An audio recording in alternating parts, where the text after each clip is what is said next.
When I walked into the WJRT TV newsroom in Flint, Michigan, mini-skirted, long-haired college sophomore dressed for success, I thought I was there to fulfill a college requirement. What I discovered was a lifelong passion. When Phyllis graduated from Kalamazoo College with a degree in political science, she expected to work for the U.S. government in the Foreign Service.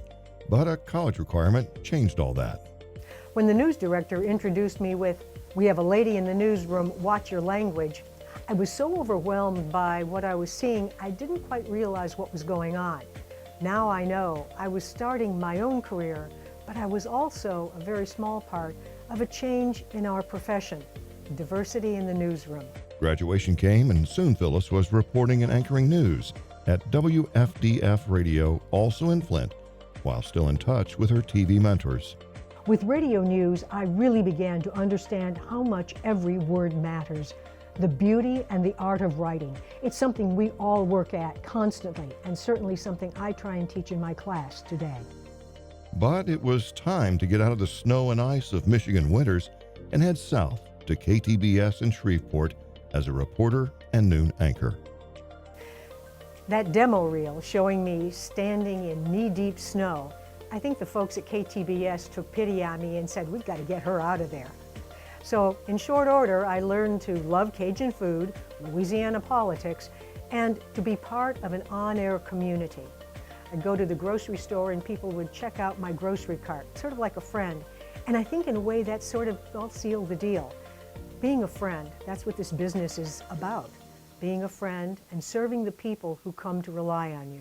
The next jump was a big one as a news writer, unit producer at WXYZ, the ABC O&O in Detroit, Michigan. Graduate school with a capital G. And then a twist. Back on the air, anchoring at 6 and 11, but also producing and mentoring other reporters at WRDW in Augusta, Georgia. Producing 2 shows a day, working with great people to make content, and then getting to anchor them too, yeah, that's a rush. And producing from the desk, in the days of 6-ply scripts, and scotch taping the teleprompter script together so that it could run on a conveyor belt. Yeah, that's technology. But I also learned management and the responsibility that meant. Sending people into harm's way, and then waiting at night at the TV station until they could find a telephone to call you and say they were okay. You learn to take care of people. A senior producing position in Columbus, Ohio, and then the job that changed her path, news director at WCTI in New Bern, North Carolina. I started this journey at the beginning of a change in the profession, but I didn't really realize what that meant until then. Trying to find a news director's job when your name was Phyllis and not Philip. Well, let's just say that was a challenge. But it only took one person, one mentor, to believe in me and say yes, and my life changed, all for the better. The final station stop was WRAL, one of the nation's outstanding TV stations in Raleigh, North Carolina, as executive producer. WRAL was amazing. Great people, the content we produced, and a crash course in budget and management. It was all there. And it really set me up for the next 15 years of my life, working as a consultant for audience research and development based here in Dallas. For the past 20 years, I've had the good fortune to work with some of the greatest people ever, students.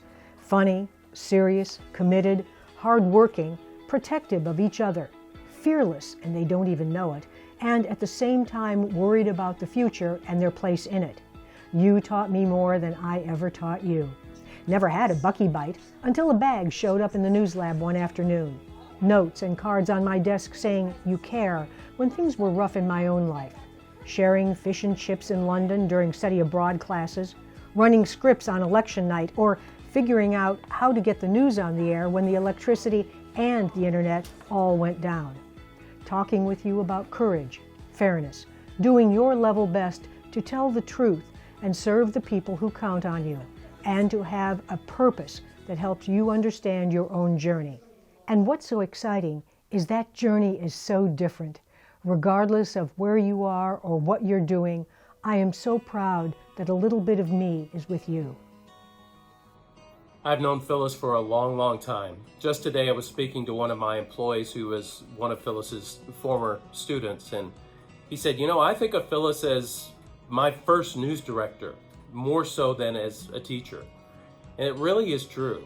Phyllis gets them ready. Phyllis gets them ready to work. In fact, today I offered a job to one of Phyllis's students 7 months before this student even graduates.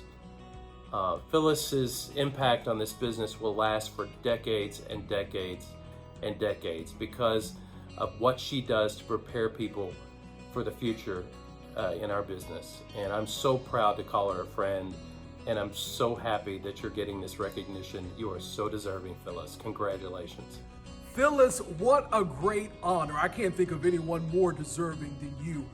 I was so glad that you were one of my professors in college. I owe so much of my success to you. You were always one of my biggest supporters, one of my biggest influences, and I'm just so glad that you're being honored for all your years of hard work. Hi Phyllis, congratulations on the big honor. I'm so excited for you, and I know of anybody I've ever met, you definitely deserve it. I've known you for about 6 years since I first came to the University of North Texas, and I've never met anybody more dedicated to the students and making sure everybody gets the opportunities they deserve. You've been an amazing mentor to me and to hundreds, if not thousands of others. Congratulations, you deserve it. Hello, Phyllis Slocum. Tim Brown from the University of Central Florida here. Apparently, it's fairly widely known that we first met when you were a consultant and I was a young sports reporter in South Carolina. And it's apparently widely known that had I paid more attention to you, I might still be in sports. Be that as it may, I think it's also fair to say that my students are paying attention to you because the things that we worked on way back then, all the suggestions and tips you gave me, those are the things that I continue to pass along to my students. So congratulations on a great honor. Thank you so much for all your friendship over the years, and I can't wait to get a chance to see you in person and to toast this great achievement. Whether you were in my classes or labs, part of the TV station, or simply came by to take candy out of my legendary candy bowl, you all made my life richer and better. To you all, my colleagues, in this wonderful, frustrating, but oh so important profession, my deepest, deepest respect and gratitude. Thank you for your friendship. Thank you.